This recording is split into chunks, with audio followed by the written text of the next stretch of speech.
25 апреля на очередной программе Крымского информационного агентства обсуждался уйгурский вопрос.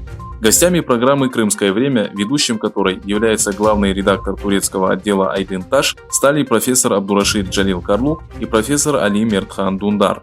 В программе были подробно упомянуты систематическое давление и преследование уйгуров и других тюрков.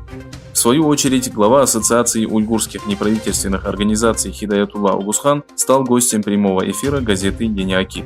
Подчеркнув, что Восточный Туркестан изолирован от всего мира, Огузхан рассказал о беззакониях Коммунистической партии Китая. Глава Союза напомнил, что Си Цзиньпинь пытается воплотить в реальность так называемую Великую китайскую мечту по завоеванию мира к 2050 году.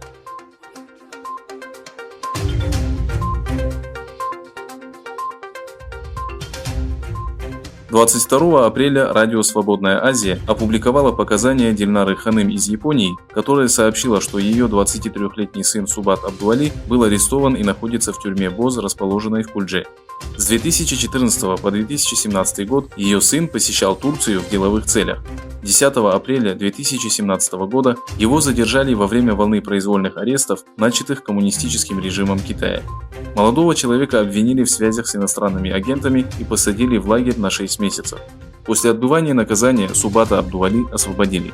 Однако 24 февраля того же года его снова арестовали в связи с тем, что ранее он получал религиозное образование. Дильнара Ханым сообщила, что 30 апреля 2019 года ее сын вышел на свободу после 18 месяцев тюремного заключения.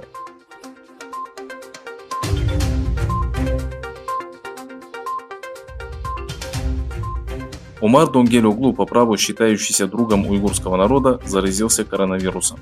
Донгель-Оглу известен своими беседами, молитвами и наставлениями во время месяца Рамадан, которые транслирует 7-й канал. О своем диагнозе богослов сообщил 21 апреля через свою страницу в социальной сети. Мир вам и милость Всевышнего. В связи с наступлением месяца Рамадан и сложившейся ситуацией, я планирую вести прямые трансляции на своем канале в YouTube, пишет Донгель-Оглу, который проходит лечение в больнице Башакшехир. Богослов часто молится за прекращение преследований и гонений мусульман Восточного Туркестана. Мы желаем скорейшего исцеления самоотверженному другу уйгурского народа.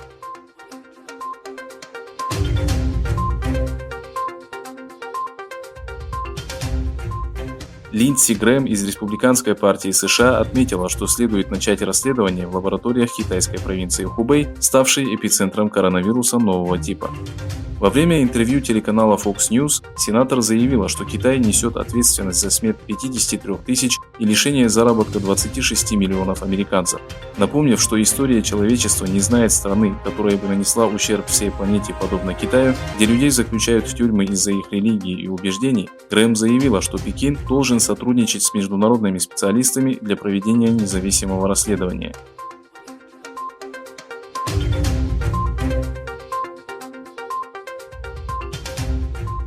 Президент России Владимир Путин подписал федеральный закон об упрощении процедуры выдачи российского гражданства.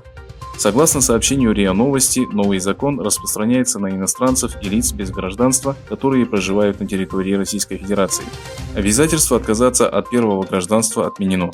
Кроме этого, аннулировали и правило, согласно которому перед подачей заявления и предоставлением справки о доходах лица, родившиеся и проживающие в республиках, которые некогда входили в состав СССР, должны находиться в Российской Федерации не менее 3 лет.